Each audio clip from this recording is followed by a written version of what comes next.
Welcome to the Fit Rich Life podcast, a show where we talk about money, entrepreneurship, health and fitness, and living a life you absolutely love. Is your debt haunting you and keeping you awake at night? If so, I know how you feel. I used to be 80 grand in debt, and for too many years it caused me way too much stress. In today's special guest episode, I get to interview Allison Baggerly, who paid off $111,000 of debt in 4.5 years on 2 teacher salaries. Allison is the creator of InspiredBudget.com, an online resource to help you get your finances under control, pay off debt, save money, and build wealth. She's the host of the Inspired Budget podcast, the author of Money Made Easy, and she has been featured in Forbes, Parents, Business Insider, People, and Time. In this episode, here are some things you will learn about. 1, how to face your debt and start paying it down with different strategies. 2, how to stay motivated on your debt paydown journey. 3, how to budget your money in a way that works for you. 4, how Allison fell in love with budgeting, personal finance, and built a successful online business around this newfound interest and passion. And we cover a whole lot more. This is a great show for anyone who has dug themselves into debt or feels like they need to get more organized with their money and start budgeting in a way that allows you to still live your best life. The insight, strategies, and wisdom Allison shares will empower you with your own money journey. Please enjoy a wide-ranging conversation with Allison Baggerly of Inspired Budget.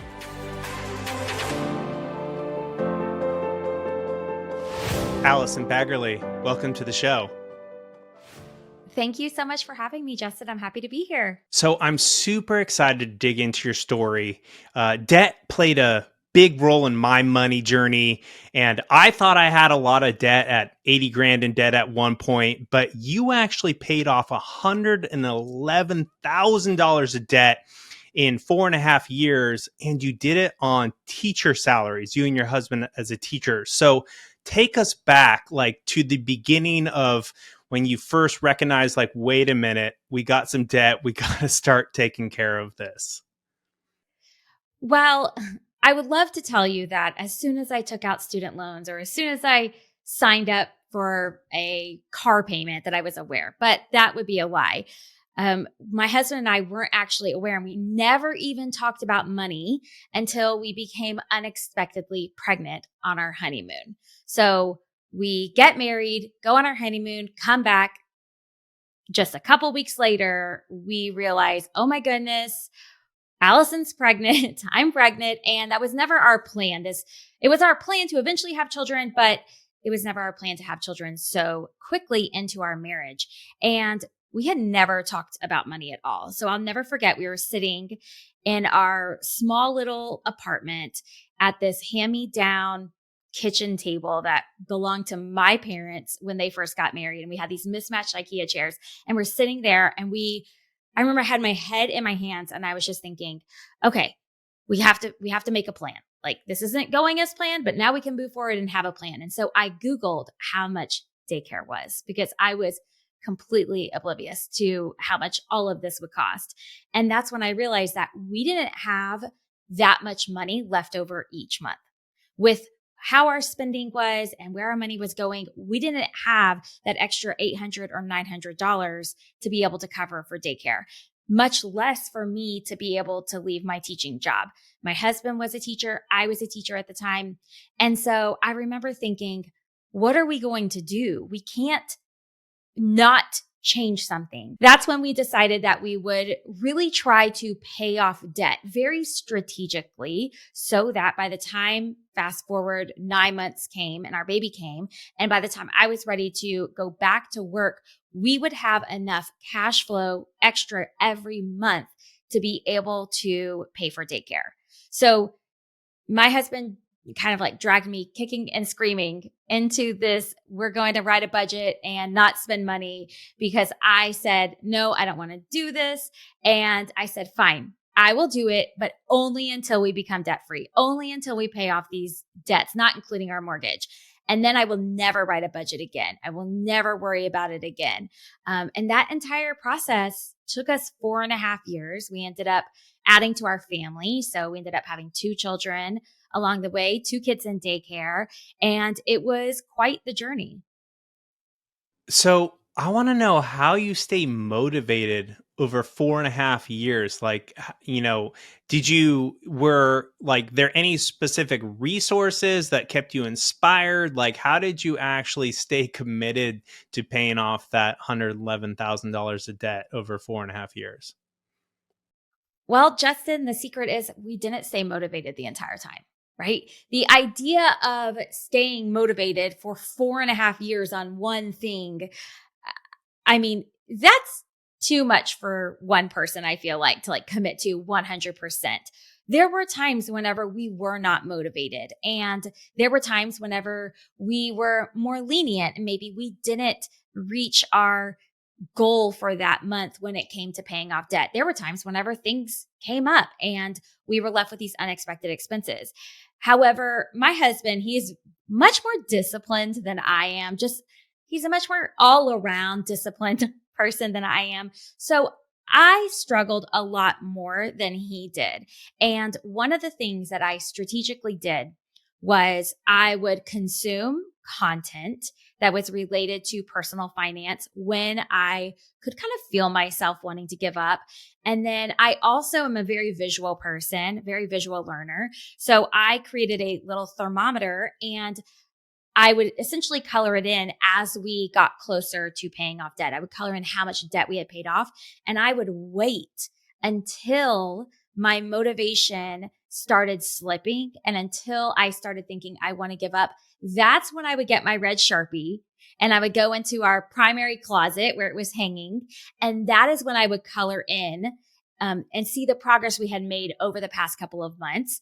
And seeing that progress visually allow me to say like, okay, we day to day, it feels like we're not making progress. In the day to day life, this timeline feels like it's going to take forever. But when I can actually visually see myself color it in and say like, wow, we actually made good progress over the past couple of months, that gave me just a little bit of extra motivation.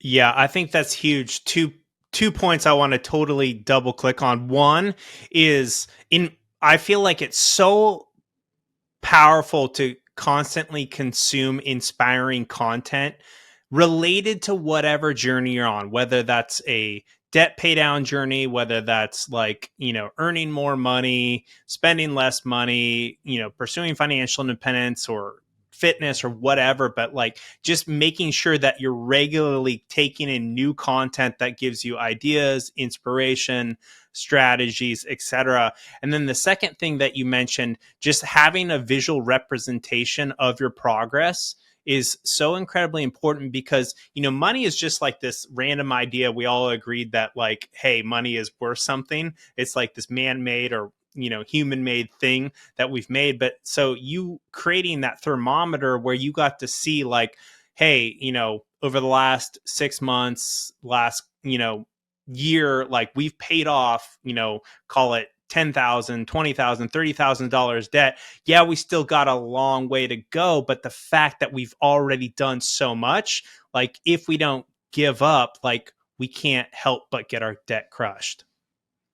hmm Yeah. And, I think a lot of times we lose motivation because we feel like we're not making progress or we downplay our success because we are looking at how much further we have to go. And I did that a lot more than my husband. And maybe that's just the way I think, but it was hard for me to look at instead of saying, oh, we've paid off $50,000 worth of debt, I would look at it and say, oh my gosh, we still have $61,000 worth of debt.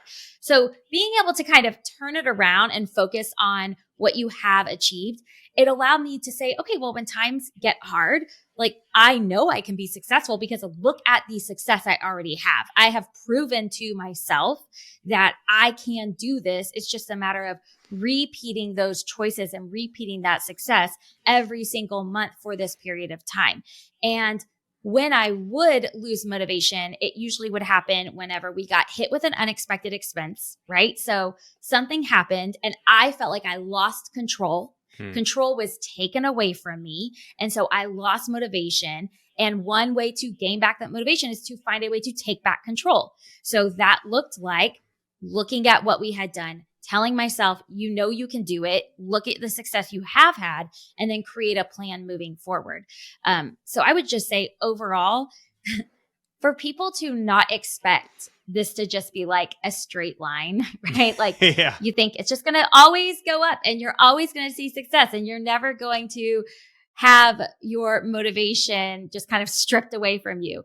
Don't expect that. Expect for there to be ups and downs along the way, but it was that consistency that really made the biggest difference for us. Yeah, 100%. I think it's so important to celebrate like success along the journey and, looking, I do the same thing whenever I'm feeling like I'm not making as much progress in a certain area of my life. I just be like, Justin, look at where you were like 4 years ago, 5 years ago, 10 years ago. And it's like, whoa, I've come so freaking far, in whatever area. Like, and if I just keep at it, like I'm going to look back a year or 2 or 3 from now and be like, wow, I went so much farther. And I love the fact that you said, I've already proven to myself that I can do this. And by reflecting on your progress, you're able to see that proof. I think that's really powerful because, I'm sure in your own experience and then your experience working with other people, like the biggest part of the money game is the mindset part, right? And you can either have like a limited mindset around it, or you can work to cultivate a really empowering mindset around it. So really love that. And also this idea of taking back control, right? Like you mentioning that, like whenever you had a financial blow or some unexpected expense, it felt like you lost control. But by you, having your thermometer, like, and looking at that progress, that was a way for you to feel like, hey, wait a minute, I actually do have control here. Like, look how far I've come. And yeah, this like unexpected expense, it's unfortunate, but like, look how far I've come. I do have this in control if I just keep working the goal. Yes. And Justin, what's interesting? I was actually having a conversation with like a colleague friend about this yesterday.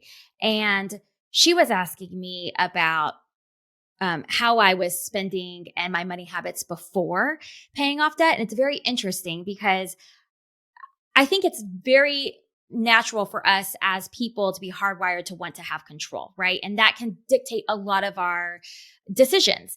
Well, before I was aware of my money and I was paying off debt, whenever something would go wrong with my money, something was bad, I took back control by spending more money. Because I felt like my money was out of control, I would make the choice of, well, I'm going to go spend money because then I take back the control. And that's a really easy way for you to get into debt and get into unhealthy habits. And so I had to learn over time. And this was not like a light bulb moment. Everything changed and shifted for me. This was a process of kind of just coming to this realization over years and changing those habits of, instead of saying, I feel like I'm losing control of my money, let me take back control by spending. I started saying, okay, spending is going to give me a temporary sense of control, but that's not true control over my money. It just gives me that temporary feeling of I'm in charge. But when I'm spending money that I don't have, or I'm spending money recklessly or without intention, then it's just a false sense of control. So I can make a plan. I can make a mini budget. I can look back and reflect on different things that I have done. I can try to find some sort of control in another way. But I think that for me personally, that's whenever it's really easy for me to give up or feel like it's not working.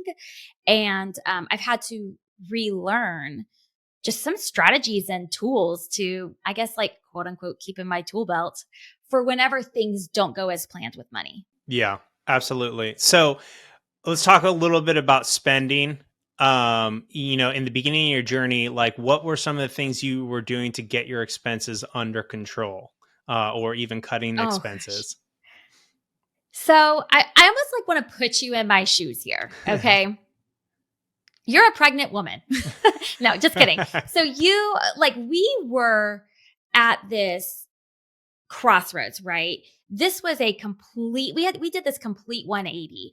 I work with a lot of people who say, I want to pay off debt or I want to start budgeting because I make good money, but I just don't get to keep enough of it, right? I shouldn't be living paycheck to paycheck, but I am, and I'm just annoyed with it. Or I want to be able to set up a future for my kids. For us, we were like at this rock bottom moment of something has to change. If it does not change, we are going to be in a completely terrible situation where we might have to like move back in with our parents, with our child. And that was just a big no for us. So in that moment, our reaction was to go completely 180 and in the opposite direction. So we were spending without intention. We were just kind of living our life here and there. I like spending money. So I was just going to Target and Ulta and, thank goodness Amazon wasn't like super popular back then. And we went from just this complete lack of awareness to complete deprivation, right? And it was, okay, we're going to write a budget and we only need to spend money on the things we need and everything else gets cut away. And I was a little hesitant. I remember the first budget my husband and I made because our goal was to essentially free up $900 a month. That's what we needed. So we wanted to pay off our debts that had the highest minimum payments, but lowest balance first so that we could free that up. So we had created this plan, and I remember my husband and I were sitting there and we were going through it together, and we got to restaurants. And I said, well, how much do you think we should budget for restaurants? And he paused and he thought about it and he said, and this is for a full month, a full 30 days. He said, $10. I said, $10? He said, yes. He said, that's enough money for us to go to McDonald's twice and we can order off the dollar menu. And I'm sitting here thinking, oh my gosh, who did I marry? What did I get myself into? Like, is this who you think I am? Like a couple of weeks ago, we were drinking margaritas at the Mexican restaurant in town. Like, what's happening? So I said, okay, great. We'll try it. Well, needless to say, within 5 days, that was completely thrown out the window because we were writing a budget for people that did not exist. We were not the people that cooked dinner at home every night. It just wasn't happening. And so when we first started, it was like that. It was this complete deprivation. And we had to realize that this was not going to work. Even though the math was mathing, we were not following the math. Our habits, who we were, was not following it. So we had to learn how to create a more realistic budget that would allow us to still spend money on taking the pregnant lady out to dinner every now and then so that we didn't have to cook and spend time doing that, but also allocating money to debt so that way we could reach our goal before our baby arrived. Yeah, I love it. So definitely kind of a back and forth process of like, trying to cut expenses to the bone, then realizing like, hey, this is not even possible because we're not going to adhere to this, then kind of coming back to more of a happy medium where you weren't completely depriving yourself. You were starting to plan in, to take as in your own words, take the pregnant lady to a nice dinner here and there. Feed the pregnant lady the food she wants, not McDonald's. So that's the expense side of it. I'm curious, did you and your husband, both teachers, I don't know, are you comfortable mentioning how much money you guys were making at the time? Absolutely. At the time, we were both teaching in 2 small school districts. So typically, at least here in Texas where I am, the smaller the school district, typically the less you make. So we were bringing home about $85,000 salary combined. Okay. So combined $85,000, we had $111,000 worth of debt. So when I say it felt impossible, like when we decided we were going to do this, I remember feeling like this literal weight, like just this pushing down weight on me. And I thought, oh my gosh, I feel like I'm standing at the bottom of this mountain and I have like my backpack, like I'm going to go backpacking and it's just filled with rocks. And I have to get to the top of this mountain, but there's literally not a path for me to follow. Like, I don't know what the path is. I don't know where the trail is. And so I have to figure out how to get to the top of this mountain with all this heavy weight on me. And I remember thinking, is this even possible? And one thing I do want to mention is that, and I see this a lot with people I work with, is they get on this like hamster wheel of debt, is what I call it. This hamster wheel of debt of, I'm going to pay off debt. Then they completely deprive themselves, right? They do exactly what we did. And they do the 180-degree opposite of how they were spending, complete deprivation. And eventually they give up. And 6 months go by, a year goes by. Then they say, oh, I want to pay off debt. And they just end up staying in this hamster wheel of debt. And if I truly believe if it had not been for our son that was on the way, I believe we would have been in the hamster wheel of debt for a while. We had such a big reason to get off the hamster wheel and keep making progress that there were no other options for us, is basically where it came to. So we had this $85,000 salary, $111,000 worth of debt, and we had this timeline for ourselves. And it was not easy. And we also had to save for medical bills, right? We had to set aside money because our insurance as teachers is not great. So we also knew we were going to have about $5,000 to $7,000 in medical bills just for having a baby. Yeah. So did you and your husband try to earn more money during this 4.5 years? Like, what were some of the strategies to increase that income from 85,000 a year to more? Absolutely. So there are the classic, like, here's what a teacher does to earn more money. I tutored. I dabbled in like hobby photography, which never went anywhere. My husband was a band director at the time, and he had to go on all of these band trips. And he was told, hey, if you get your bus driver's license and you drive the bus on the trip you're already going to, we'll give you $50 a trip. So we had all those. I taught summer school. My husband taught summer school. Those all helped us make just a little bit of progress, small jumps here and there, because not everything was continuous. The biggest thing we did for increasing our income was we moved school districts, which was scary, right? We were in this small school district, very much felt like family in this small little town. And we knew that if we changed jobs, uprooted ourselves, we could make more money. And so my husband took that leap. When we were pregnant with our second child, we realized that essentially all the extra money we were sending to debt on top of our minimum payments, it would dramatically cut down because we would now have 2 kids in daycare. So my husband looked around and he took a job at another school district about 45 minutes away that gave him about a $10,000 raise across the year. And that might sound like pennies to some, but for us, like when you're making he was making like $45,000 a year, to increase it to $55,000, like that's big money for us. And so I remember he took the job that summer. He put in his notice like in June. He was not going to be coming back the following August. I was at a meeting at our school district. This is a tiny school district. Everyone knows everyone. I was at this technology meeting and I was sitting next to the superintendent in this like all day meeting. During one of the breaks, he turns to me and he says, Allison, I'm really upset Matt is leaving. What can we do to get him to stay? And I looked straight at him and I said, you can pay him more money. And he said, I can't do that. That's the only thing I can't do. Is there anything else I can do? And I said, no, his increase in pay by moving districts is paying for this child's daycare. And I was also 9 months pregnant at the time.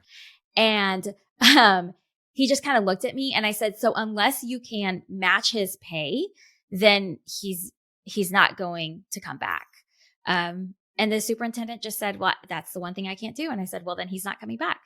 And it was very eye-opening at that moment where sometimes you have to make those uncomfortable changes and those leaps that feel very scary at the time, but overall is the best choice for you. So he ended up leaving that year. The next year I left as well. And so I took a $10,000 increase the next year. And that helped us really stay on track. Our household expenses had increased because of having another child and daycare, but we were able to still continue to make forward progress. Our money to debt did not change because of those big decisions and stepping out of our comfort zone and being willing to say, we're going to leave here. We even sold our house, moved to a different one, make these big life changes in the name of our goals. Yeah. I mean, 10,000, two different 10,000 raises, like that's like, well over, that's 20, 30% increase in your income, which definitely made a huge hit.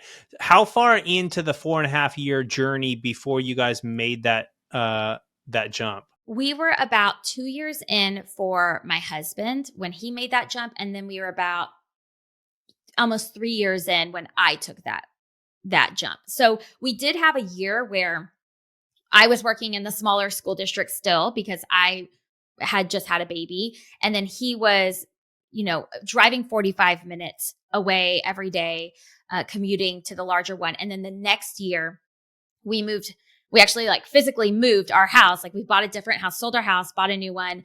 And I moved that next year to go work at the same school district and earn more money. Yeah. Okay. So let's dive a little bit deeper into debt, like just in the general topic of debt. So, my first question is, how does someone who has debt get started? Because I had debt basically from like age 15 to like 34. And I was so scared of my debt, I didn't even want to look at it like for such a long time. So like, how does someone get started if they know they have some debt they need to take care of? Like, what are your recommendations on how someone gets started on their debt pay down journey? Oh my gosh, Justin, you just said it.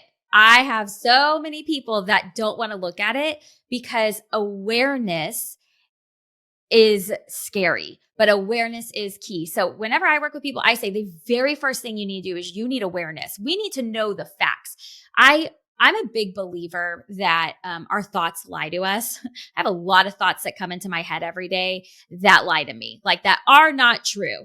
And so often our thoughts about money and our relationship with money and what it means about us, they are just like, who knows?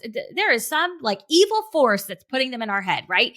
Because we sometimes will inflate how bad things are because we haven't looked at it, because it feels so scary. And the longer you put it off, the bigger this monster grows. So the very first thing I say is have awareness. This looks like knowing how much debt you have in total. How much are your monthly minimum payments? What are your total balances? And just honestly knowing everything from how much income do you have coming in? What are your expenses?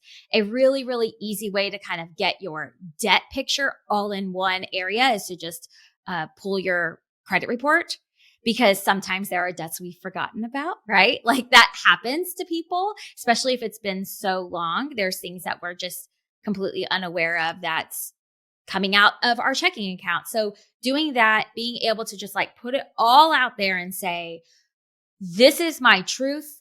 Now that I know it, right? We've ripped that Band-Aid off. Now that I'm looking at it, I can say, okay, now I can create a plan that makes sense for me. Because what I did might not be what makes sense for you, Justin, and what might not make sense for the listener. So once you actually are aware, then you can create a plan moving forward.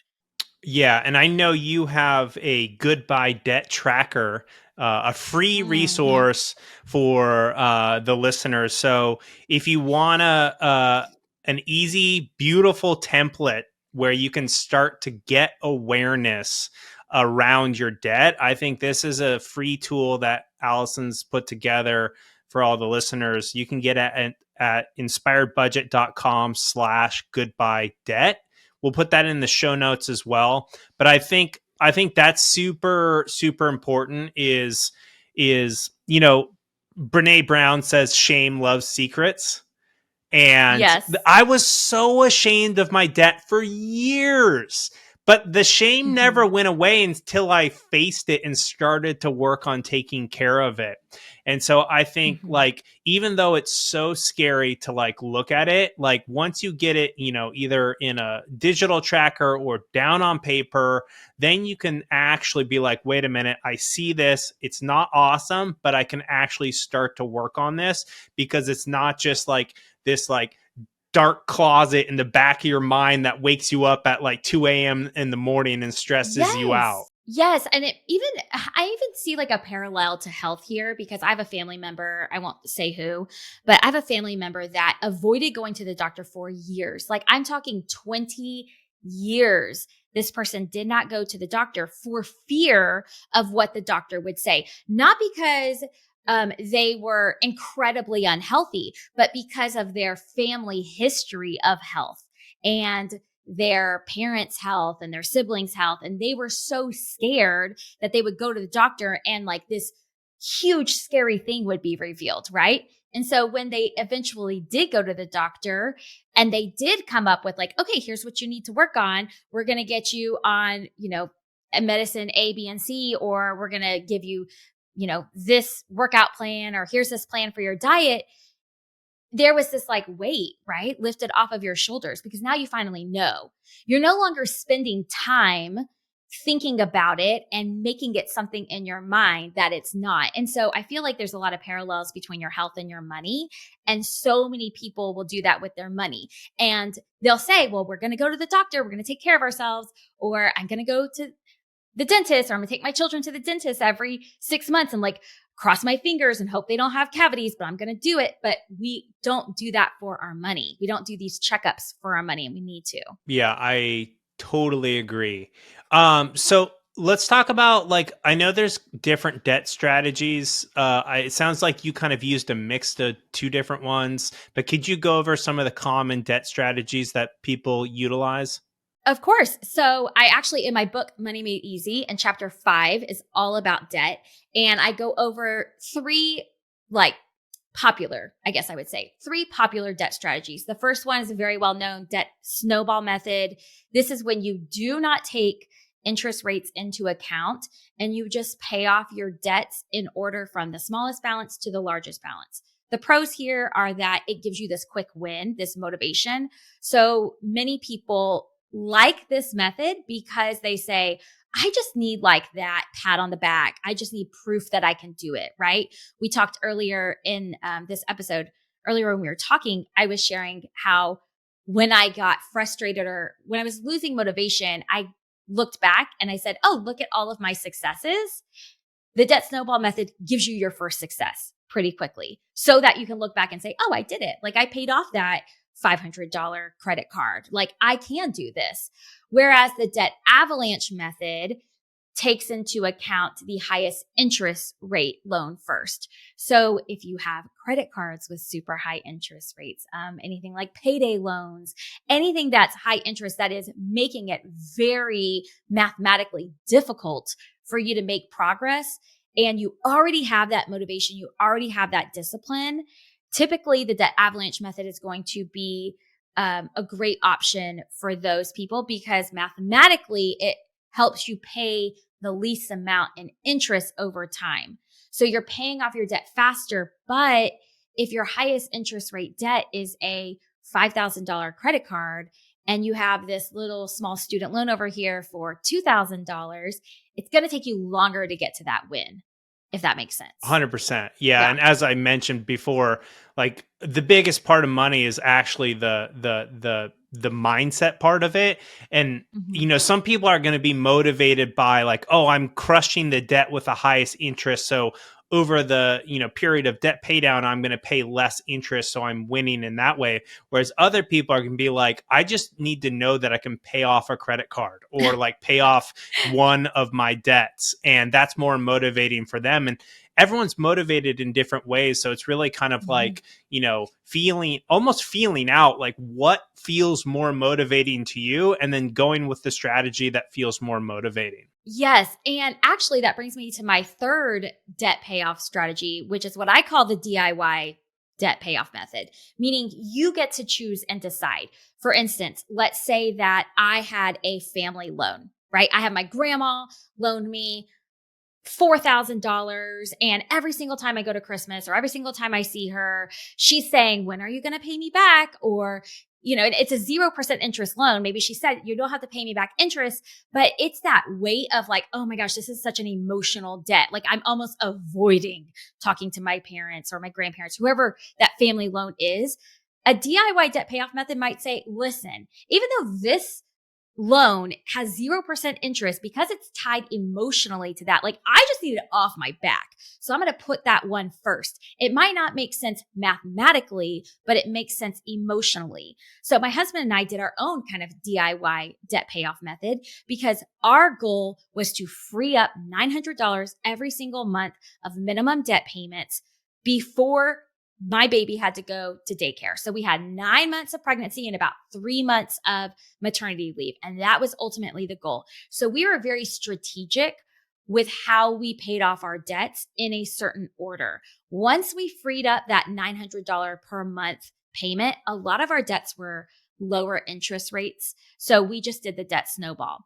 But I think what's so great with the DIY method is that it allows you to kind of pivot, right? Like it allows you to be flexible and say, what's most important to me right now? And it can change later on, and that's totally okay. The thing that draws people back from it is sometimes when we're working on our money and we're feeling like we just have this huge task at hand, we just want someone to tell us what to do. Like, just tell me what to do and I'll do it. I don't want to have to put extra thought into it. I'm already mentally drained. And so that's really great. That's when the debt snowball method or the debt avalanche method comes in, because sometimes we just don't have the mental energy and capacity when we're dealing with so much else in our life and we're dealing with the idea of paying off debt. If you just want someone to say, here's cookie cutter thing, do it this way, those first two options are great. But if you have like an emotional debt or you want to have a say in it and be able to choose, then the DIY debt payoff method is for you. I love it. So I get asked a lot about debt consolidation programs. I'm curious if you have thoughts or views on those that you could share with me in the audience. Of course, I have thoughts and views on them. It's interesting because my idea and my views on different financial tools has definitely shifted over time, just as I have become more confident with my money. So I have a lot of students who come to me and they say, listen, I have this really high credit card debt. I'm thinking about doing debt consolidation. What are your thoughts? And I think that debt consolidation is a tool, right? Just like credit cards are a tool. I don't see them as evil. I mean, I use credit cards because I love the perks of the travel rewards, but I pay my credit cards off in full every month. They are a tool. How you use it determines if this tool is going to be helpful or hurtful when it comes to your money. Same thing with debt consolidation. I think that a lot of people get into this thing of, I want to consolidate my debt. They jump into it, make the decision. They pay off their credit cards, but now they have this empty credit card that has this full balance. And if they haven't changed and addressed their habits and their spending, it's very easy to start or to continue using that credit card and rack that balance back up. So now you're left with a debt consolidation loan and you have this credit card balance and you're like, oh my gosh, I'm in a crappier financial situation than I was before. So that's why I think it all comes down to your spending habits and making sure you have the habits in place and that you are fully aware of your habits and your patterns before you make any big decisions, such as debt consolidation. 0% balance transfer cards are also another popular thing. And then, of course, look at the fine print. There's typically a fee, a percentage fee associated with transferring the debt. There is going to be, your payment might be different. You want to make sure that mathematically it makes sense. You know what you're signing up for and that you have proven to yourself, you have a good track record, right, of healthy patterns with your spending. So that way you don't find yourself in a worse off position. Yeah. So 2 follow-up questions. One, Does it hurt your credit to use a debt consolidation program? So it can, especially if you're closing your credit cards. Anytime you close a credit card or you pay off a loan, it's going to drop your credit score because your length of credit history drops. Now we're talking debt consolidation, not debt settlement. So debt settlement will definitely hurt you, but you're essentially opening up a new loan. Your credit score is made up of 5 components. 2 of the most important ones, or the highest impact on your credit score, is your length of credit history. So it's the average of how long you've had credit, and your credit utilization rate. So what percentage of your total credit are you using? Anytime that you pay off a debt and that debt closes, if you've had that debt for a long time, or you've had that credit card open for a long time, your length of credit history is going to drop. Now, it will recover, right? Your credit score will recover, but it might take a couple of months. My thing that I tell people is, if you are going to start like closing credit cards left and right, right? And you're going to start opening up all these things, make sure that you don't need to get a new loan out, apply for a mortgage. Even like some people, when they rent, landlords can check credit scores.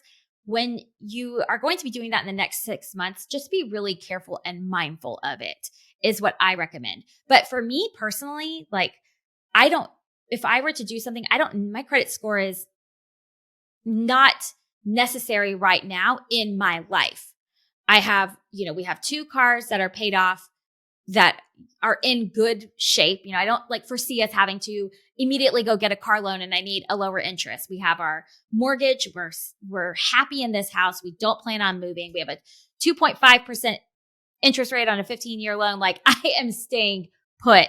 So I don't foresee anything like that needing, but I'm aware of it because, once again, your credit score is, I know there's lots of people that have different views on credit scores. It's a tool. Having a high credit score is a way for you to benefit from the quote unquote the system when it comes to necessary times to take out debt. So we want to make sure that we're using that tool.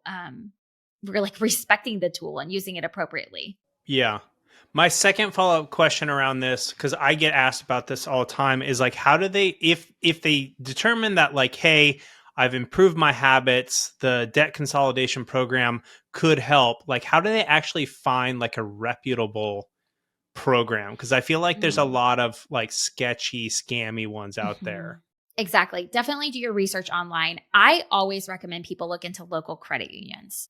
Typically, because you know that they're going to be not scammy, right? You're walking into a local credit union. Also, they tend, I'm just saying this is a blanket statement, obviously could not be true for everyone, but they tend to have lower interest rates when it comes to debt consolidation loans. So I would always start with a local credit union and then go online. Even if you go to places like nerdwallet.com, just strong sites that aren't going to have scammy things on them, is a good place to go. But definitely shop around, because what's happening is it's essentially another loan that you use, right? It's almost think of it as a personal loan you're using to pay off high interest debt. Those companies are competing against each other to win your service, to win your business. So by shopping around, you're making sure that you're looking for what's going to be just the most advantageous for you in terms of fees, interest rates, length of time on the loan, all of the above. Yeah. That's a great recommendation. Thank you. Let's shift gears a little bit, talk a little bit about budgeting. So related to debt, but who should utilize a budget? I built a business called Inspired Budget. So I think everyone should utilize a budget, but I know that not everyone does or needs to. But I love budgeting. I love being intentional. I know that budgeting has a bad rap. It can be seen as a 4-letter word. It can be seen as a consequence for your money. That's exactly how I saw it when I first started. I was like, here's this budget trying to tell me what I need to do because past Allison was making so many stupid choices, right? And I immediately associated negativity, shame, disappointment around budgeting. And then I was resentful of my budget. I think a lot of people feel that way. And I think a lot of people feel like, oh, only poor people have to go on a budget, or only people struggling have to go on a budget. And that is just not true. It's not. When you can remove the feelings about a budget and you look at just what it is to its core, like remove any emotions from it, all it is a plan. It is a spending plan. It is a plan being intentional, forward thinking about where you are going to spend your money. So I look forward to writing a budget because I'm like, man, I get choices. We've put ourselves in a position now financially where we have choices with our money, and I can't wait to like see what I can do with my money. Like, for instance, I'm not sure when this podcast is coming out, but I know my children won't listen to it. But we are surprising, I have two sons. We're surprising our kids with a trip to Disney World in about 2 months.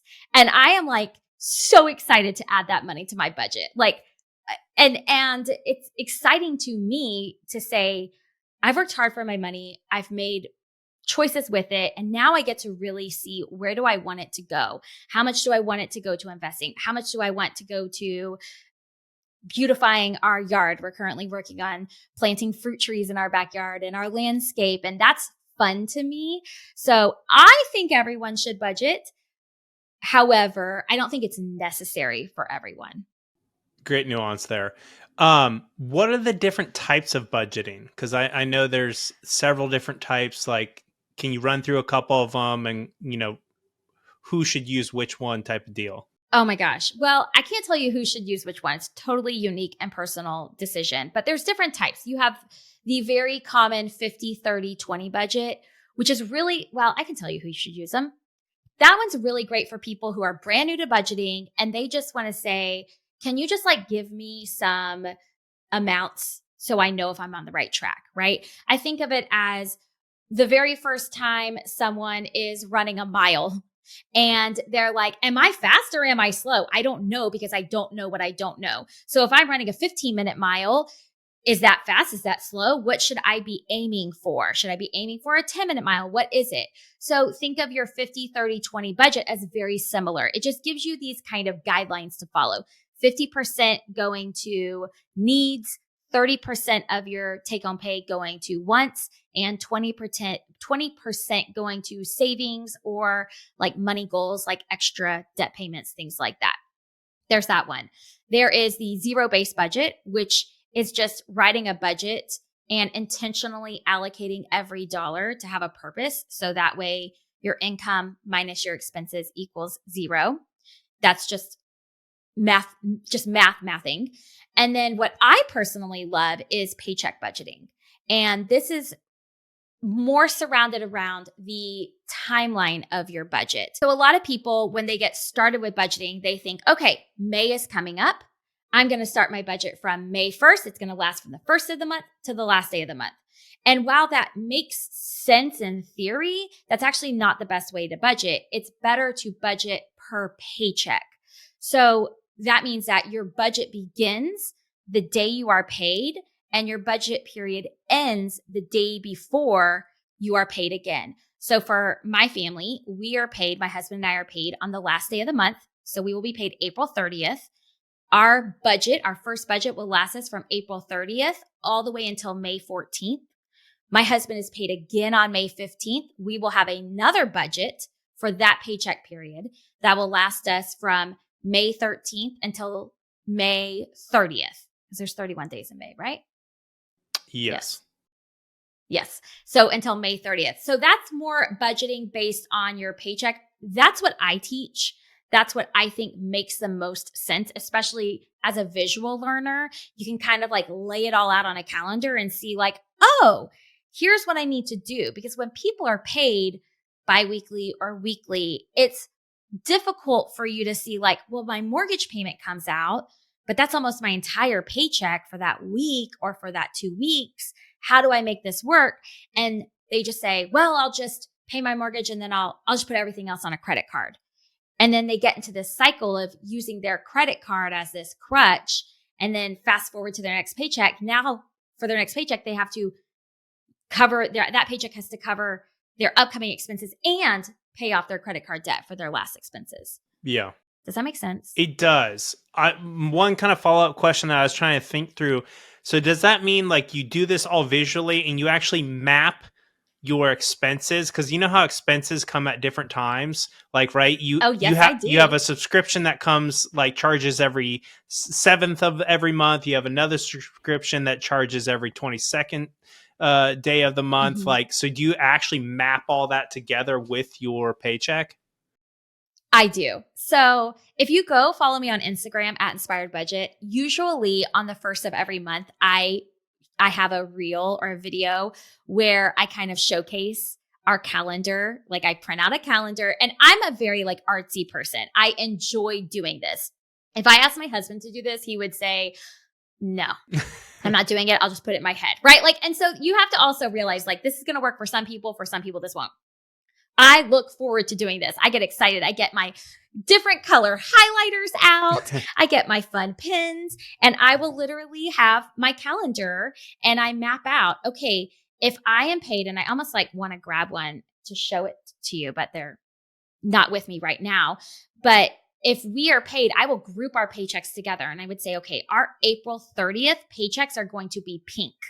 And I will list out every single recurring expense we have. So all of our bills. I'm not talking about like when I go fill up my gas in my car or when I go to the grocery store.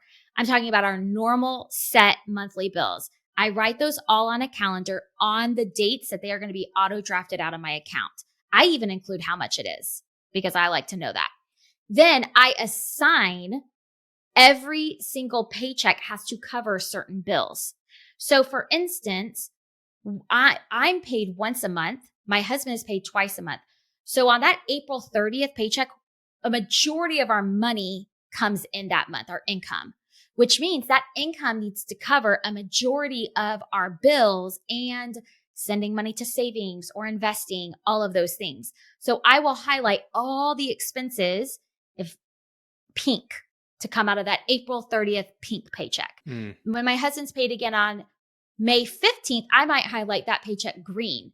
And any bills that need to be paid with that paycheck are also highlighted green. So it's like I'm assigning them their purpose. Yeah. But with colors, make it fun. Yeah. See, I love that you mentioned that, like you're assigning your money a purpose. Like I've always really loved this, like, this framework of like thinking of your money as like a big army of soldiers that will do all these things for you. They'll pay bills, they'll go invest and grow, a bigger army for you. But like, if the soldiers don't have a mission, they just sit around, smoke, drink, get into trouble, get into fights, and they cause all these issues. And so I love to think of my money always being on a mission and not being like around just loitering and like, getting into trouble. Yeah. Oh my gosh. I have children. So I'm thinking of like when my kids are home for the summer, if we don't have like a set thing that they, we have a list of like, okay, you need to make your bed and then we're going to read for 30 minutes. If we don't have like a mission for them, they're just going to do who knows what. They're going to trash the house. They're going to fight. They're going to argue. They're going to eat all the snacks, right? So I love thinking of it like that. Yeah. It's like money is all my little children. Yeah. I get to tell them what to do. Maybe that's weird. Maybe you could cut this part out. I don't know. We'll leave it in. Awesome. So last, I want to kind of segue into your entrepreneurial journey. So you are no longer a teacher in the traditional sense of working in a school of children. Is that correct? Yes. So I started my business Inspired Budget in 2017. And by 2019, I finished out the school year and I had replaced my teaching income. So I was able to just work from home. So here I am in my home office. I work now just like anywhere between 20 to 25 hours a week from home while my kids are at school and still teaching, just different people. Yeah. So help me and the audience understand like how, why did you start it? And then the second part is like, how are you actually generating income? Of course. So I was not the one who came up with this idea of starting my own business.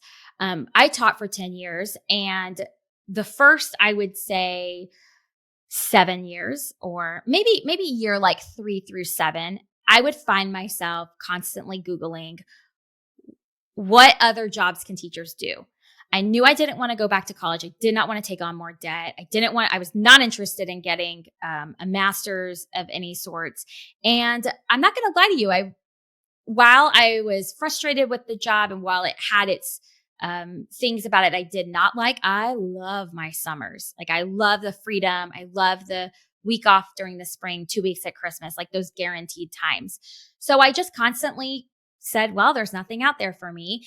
And closed my laptop and went about my day. So after paying off debt, I became incredibly passionate about budgeting and personal finances, which was a shock to everyone involved, that I enjoyed it and ended up growing to love it, that I kept talking about it. And so one day I was visiting some family, and I was talking about, oh, we paid off debt and all these things. And my cousin-in-law, Janet, was like, Allison, shut up. I was like, what? Janet, that's rude. And she was like, no offense, but like, you come here every year and you're talking about the same thing. Like, all of us have heard it. You need to take this message to someone else. And I was like, I don't even know what you mean. Like, what do you mean by this? And she actually had just started an online business 2 years prior. She was a CPA before. And she said, you should start an online business. And I was like, what is that? Like, I don't even understand. She kind of planted that seed. I had a lot of imposter syndrome. Like, who would want to listen to me? And, there's already people doing this. But 2 weeks later, I bought the domain name Inspired Budget and started a blog, and honestly just kind of winged it. Winged it for a while when it came to starting my business. But the moment I bought that domain name, I was like, this is the thing I had been Googling and not being able to find for so many years. Like, this is it. It took my talent and skill set of teaching, because I am talented and skilled at breaking down concepts. And it took my passion for personal finance and it put them together. And so immediately I was like, this is what I'm going to do. This is what I was meant to do. And here I am. Oh my gosh, how many years has it been? A lot of years later. And it's a full-blown business now. Yeah. So the second follow-up question was like, how does the business actually generate money? Mm-hmm. So it generates money in many different ways. I will say that has changed over time. And I also have this vision of how I want it to generate money. I'm very aware of what feels good to me and what doesn't feel good to me. So one of my biggest income drivers is my membership. I have what I call the Inspired Budget Inner Circle. It's an online membership specifically meant for people who want to pay off debt, write a budget, and they just need like the step-by-step path. We have monthly live Q&As, workbooks, we do challenges, and it's for people who just say, I know I want to do this. Maybe I've tried it before, but I keep getting stuck or I keep giving up. I just need to surround myself with people that are on the same path, get the encouragement I need, and be in this membership for 6 months to a year, maybe 2 years. The thing is if you're in there forever, I have failed. Yeah. I do not want my members to be in my membership forever. So I have about right under 1,000 women in this membership right now that are all working on their finances, on their money. And, each month we have some people leave and we have other people come in. And my happiest thing is when people leave and they leave, but they email me and they say like, I'm leaving, but this is all that I've accomplished. And it's incredible to see. So that's my main driver. I also do work with brands. I'm very picky about the brands that I work with, with a social media following and website and everything, email list.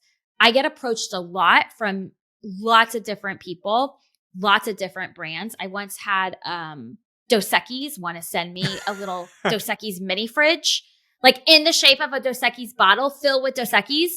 And they were like, we're going to send this to you and we're going to pay you money to talk about it. And I'm like, as much as I think this is cool, like you're just sending this to the wrong person. Like this is not what I need to be talking about. So I am very, very picky on the brands that I work with. My philosophy is if I would not recommend them to my best friend Amanda, I will not promote them. So I really try to limit. I really only want to work with like a handful of brands, and I would rather not do that as much. And then I do speaking. So I'm leaving next week. I'm going to speak at a company. They bought a copy of my book for every employee. I get to go in there, teach their employees about personal finance and money management and their benefits that they have available to them. Because sometimes it's just different coming from someone that's outside and can explain it better than just like trying to read it in a handbook. So I have speaking, brand work, membership, some ads that my website will make ads, but that's a majority of it. Other things here and there, but those are my big income drivers, like big percentage of the whole. Yeah, I absolutely love your story because, I think a lot of people are trying to find more purpose or meaning in their life. And I think one of the easiest ways to do that is to like face and overcome one of your biggest own personal challenges.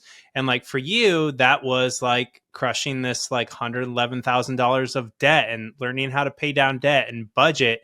And then after you solved that issue, you then built a company and a service around helping people who are on that journey that you were on. They're just at an earlier part of the journey. And I just think like, I just want to call that out for the audience. So if you're like, oh, I'm unhappy in my, teacher job or W-2 job or whatever you're doing, like, what is your biggest challenge right now? Is it your debt? Is it your fitness? Is it, your relationship? And then really work on solving that issue, knowing that may lead you to a higher level of, purpose and meaning in your life. Yeah, I definitely didn't expect to eventually have a company about all this, or even move into that way and into this field. But it was definitely a happy surprise. Yeah. And I'm guessing, I'm just kind of curious, did you start Inspired Budget because you're like, oh, this is going to replace my income? Or was it like more like, oh, I'm really passionate about personal finance and budgeting and debt pay down? Like what was kind of like the mindset when you started it? So the mindset when I started it was I already knew I was passionate about budgeting and personal finance. When my cousin-in-law, Janet, mentioned you should do an online company, I was like, what is that? Is this, I had no awareness. I mean, this was back in 2017. I had no awareness that this was a possibility. And so once I realized that this was a possibility, I said, oh, this is what I've been searching for. This is the thing. Like, this is it. And so I went into it knowing I'm going to put what I have into this, which was really stressful and really hard for those 2 years. And I said, I'm setting a goal for this to replace my teaching income within 5 years. And then within 2 years, it had, which is wonderful because I was, burning the candle at both ends, totally in not a good space because I was essentially doing 2 jobs. So, and had little kids and everything. But it definitely was purposeful. I wasn't like, oh, this is just a little hobby. No, I went into it knowing this is what I want to be doing. Yeah. I appreciate you being open and vulnerable about like how stressful the first year or two was. Cause I think a lot of people are like, oh yeah, like I'm going to start a business on the side and it's going to be all like rainbows and unicorns. I did the same thing. I started my podcast and online coaching business while I had a W-2 sales job. And I was like exhausted for the first like year plus of it before I like finally kind of like got it all figured out. But it was really exhausting. Yeah. And it's interesting because I think that can cause people to give up because they say, I don't like this. I'm burnt out. This isn't for me. And it's not that it's not for you. It's just that you were overworking yourself. And I had to remember that. Like there were times my mind would be racing and I would wake up at 3 a.m. with an idea and I would say, oh my gosh, and I could not go back to sleep. So I would get up at 3 a.m., get my little laptop and sit at the kitchen table and work for like 2 hours, go back to sleep at 5 a.m., wake up at 6 a.m. None of that was fun, right? It wasn't necessarily fun. And it didn't, and the fact that it was exhausting and not fun does not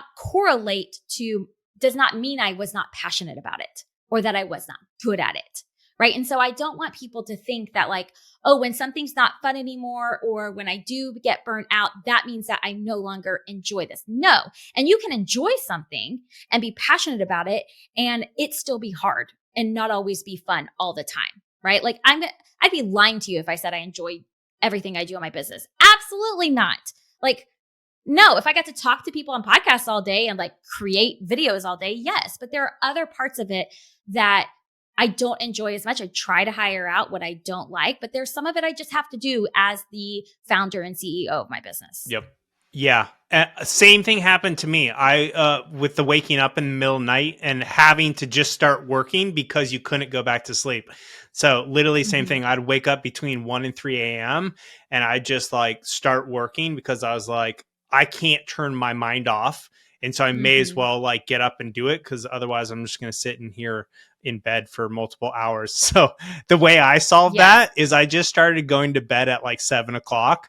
And then I would just stay up from like 2 or 3 a.m. through till 7 o'clock the next day. Oh my gosh. But I could not do that. I'm not saying that. I could not do that. I don't have kids. So like, yeah. Yeah. Well, and like, I also want to put out there, like what I was doing was not healthy, which is why I also was burned out. I mean, I had no balance. I stopped exercising completely. I stopped prepping healthy meals because that took more time.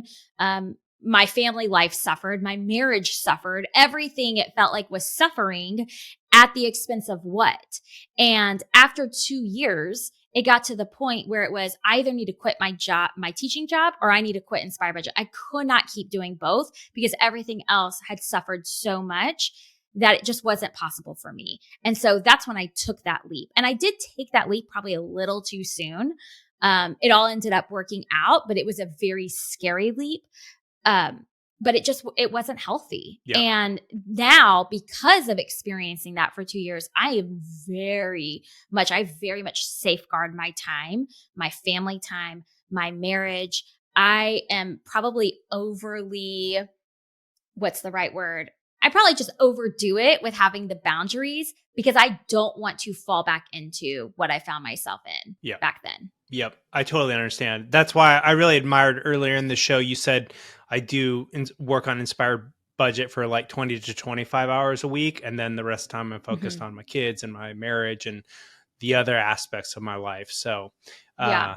And I do want to mention, like, if people are like, what do you mean? That is focused time. So basically what I do is I take my kids to school in the morning. One of them gets on the bus. They're out of the house by 8:30. And so I work from 8:30 to 3, Monday through Thursday, and then sometimes a half day on Friday. But I stop my timer. I have a little timer. I take a lunch break. I take my dog on a walk every day. You know, some days I talk to my mom on the phone or a friend. So overall, it's typically about that much. And there are busy seasons, like in January, I would work a lot more. But then in the summer, it's slow and I can work a lot less. My kids are home. We're going on vacations. And so it's all about finding the right balance. And I'm very blessed and fortunate and privileged to have the ability to be able to be home and do this and have that balance and set those boundaries for myself. Yeah. I just really appreciate you being so open and honest. Like it took you, 2 or 3 years to find the balance in Inspired Budget, and you have that now. But you had to go through that 2 to 3 years where it was really exhausting and stressful, and did cause some issues in other areas of your life. So I really appreciate you being open about that. As we start to land this plane, I like to ask every guest to share a tip, tool, or strategy for health and fitness, one for money and one for life. Now, they can be 3 different ones, one for each category, or they could be something that translates across them. So what do you got for us, Allison? Okay, I'm going to do something that translates across all of them. And I hope no one said this before. You can tell me if they have. But my tip is to make it fun. Make it fun. here's my example. In terms of health and fitness, I was going to this boot camp class because I really wanted to get in shape. And because of the type of exercises they were doing, and I have a knee that is a little bit weaker, it was not fun. I would dread going. I did not enjoy it. I was paying $184 a month to only attend a couple of classes because I couldn't go to any of the like really high intensity cardio classes or anything like that. So finally I said, and this was recently, I was like, no, this is stupid. Cancel that. And I have been having so much fun doing literally strength training only for the past, I would say, 8 weeks in my garage. And on Sundays, my husband and I work out together. Like we do our own thing, but we work out together in the garage. And it's so fun to me. Like and I'm just like, oh, I'm actually looking forward to it instead of dreading it because I found out what was fun to me. In terms of making it fun for your money, like there are so many ways that you can turn things that are boring, that are just frustrating to you, and you can turn it around and make it fun. I never thought I would enjoy budgeting. I never thought that I would look forward to it, but I do. And I make it fun. Simple things like getting my different color highlighters and spending time to work on it. It's fun for me. So figure out what makes it fun for you. Maybe that is dreaming about what you will do one day. One thing I do is to help make money fun for me is I have this dream, and I'll share that I want to eventually when my kids are out of the house, which is not that long, but many and years from now, I live in Texas. I want to escape Texas during the months of July, August, and September, the worst months. And my husband will be retired in 11 years from teaching. We'll have that freedom. And so for me, making it fun looks like I look at like Vrbo and Airbnb rentals for like full month rentals, like up in Canada, like in like Banff, or, in Seattle. Like I make it fun by having this ability to dream, because then I can say like, oh my gosh, I want to keep investing. I do want to invest more because that means I'm getting one step closer to that like big dream I have of leaving during the miserable heat. And then for life, I mean, gosh, how can you make life more fun? Just your day to day. And I think a lot of that comes down to being really aware of who you're spending your time with and what you're spending your time on. Last weekend, our family went and we saw the solar eclipse in totality at my friend's house. We traveled there. My kids were there. I was with my friends. We were swimming. We were on 26 acres of land. We got to do this incredible experience. It cost us barely any money. We stayed with friends, basically groceries. And when we came back, my heart was so full. I was so happy. And I told my husband, I'm so happy. And this is the scarcity mindset. I'm almost scared something's going to happen, because who deserves to be this happy and this content? And all of that it didn't look like me trekking across Europe or spending money, on a really fancy car or doing things like, how can you make your day-to-day life fun? And that comes down to what are you doing with your time and who are you surrounding yourself with? And when you can find your like perfect thing with that, I think life can just be amazing. Awesome. I love it. Yeah, I'm of the firm belief, if you're not having fun, what's the point? So Exactly. I couldn't agree with you more. Allison, what's the best place for people to connect with you online? Of course. So if you are listening to this podcast, I'm guessing you like podcasts. So go check out my podcast, Inspired Budget Podcast. I'm on social media at Inspired Budget pretty much everywhere. And I have a book, Money Made Easy. You can find it on Amazon, Barnes & Noble. Get your hands on it. It's really great. And then inspiredbudget.com, my website. Awesome. Any last words of wisdoms or requests to the audience that you'd like to make before we wrap this up? Oh my gosh, yes. I would love to know if you are planning on paying off debt. If you're like, oh, I'm really inspired by this, go on Instagram at Inspired Budget. Send me a DM. I want to know. I want to know that you listened and that you have decided to either get back on track with paying off debt or prioritize paying off debt. Let me know, because I want to be there to encourage you. And then be sure to get the Goodbye Debt tracker that I have for free. Awesome. We'll put that in the show notes, all of that. Allison, thank you so much for coming on the show. Of course, thank you for having me, Justin.